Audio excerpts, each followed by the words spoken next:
வெட்கத்தின் நாட்கள். உங்கள் வெட்கத்துக்கு பதிலாக இரண்டத்தனையாய் பலன் வரும். இலச்சைக்கு பதிலாக தங்கள் பாகத்தில் சந்தோஷப்படுவார்கள். அதன் நிமித்தம் தங்கள் தேசத்தில் இரட்டிப்பான சுதந்திரம் அடைவார்கள். நித்திய மகிழ்ச்சி அவர்களுக்கு உண்டாகும். எசேயா 61:7.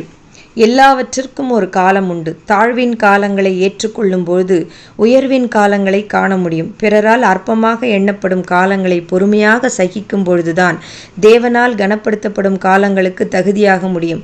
மோசே 40 ஆண்டு காலம் இஸ்ரவேல் மக்களை வழிநடத்திய போது எல்லாருக்கும் முன்பாகவும் அவன் மிகவும் பெரியவனாக இருந்தான். ஆனால் அதற்கு முந்தைய 40 ஆண்டு காலங்கள் அவன் ஆடுகளை மேய்க்கின்ற ஒரு அற்பமான நிலையை கடந்து வந்தான் என்பது கவனிக்கத்தக்கது. வேதாகம காலங்களாயினும் சரி, நாம் வாழ்கின்ற இக்காலமாயினும் சரி, தேவனுடைய கரங்களால் மிகுதியான ஆசீர்வாதத்திற்கு உட்பட்டவர்களுடைய வாழ்க்கை சற்றை பின்னோக்கி பாருங்கள். அவர்கள் வெட்கப்பட ஒரு காலம் இருந்ததை அங்கே கண்டு கொள்ள முடியும். யோசேப்பும் மோசேயும் தாவீதும் ஒரு காலகட்டத்தில் தங்களுக்கு நேரிட்ட எதிர்பாராத இன்னல்களின் விளைவாக அநேகர் நடுவில் சற்று தலை கவிழ்ந்து நடக்க நேரிட்டது. ஆயினும் அதுவே நிரந்தரமாகி விடவில்லை.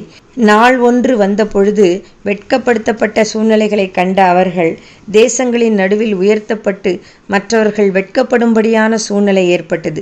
தாவீது தன்னுடைய துயரமான நாட்களில், நான் என் அயலாருக்கு நிந்தையும் எனக்கு அறிமுகமானவர்களுக்கு அருகளிப்பும் ஆனேன், செத்தவனைப் போல எல்லாராலும் முழுவதும் மறக்கப்பட்டேன் என்று வெட்க உணர்வோடு புலம்பினான்.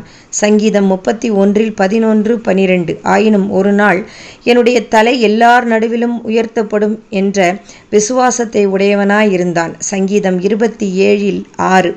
ஆம், சில வெறுமைகள், குறைவுகள், கஷ்டங்கள், தோல்விகள் ஆகியவை பிறருக்கு முன்னால் நாம் வெட்கப்படும்படி செய்திருக்கலாம். இது சற்று மனவேதனைக்குரியதாய் இருந்தாலும் அதுவும் அவசியமானதே. ஏனென்றால் கர்த்தர் ஒரு நாள் நம்மை உயர்த்தும் பொழுது இந்த வெட்கத்தின் காலங்களும் இன்பமான நினைவுகளாக மாறும். சிலுவையில் தொங்கிய இயேசு கிறிஸ்து ஒரு நாள் அநேகர் நடுவில் வெட்கப்படுத்தப்பட்டார். ஆனால் மறுபடியும் உயிரோடு எழுந்து வந்து அவர் செய்த கிரியைகள் உலகத்தையே வெட்கப்படுத்தியது. சிந்தனைக்கு, உங்கள் வாழ்க்கையில் தேவன் உயர்த்தப்பட்டால் அவர் கரங்களால் உங்கள் வாழ்க்கை உயர்த்தப்படாமல் இருப்பதில்லை. ஆமென்.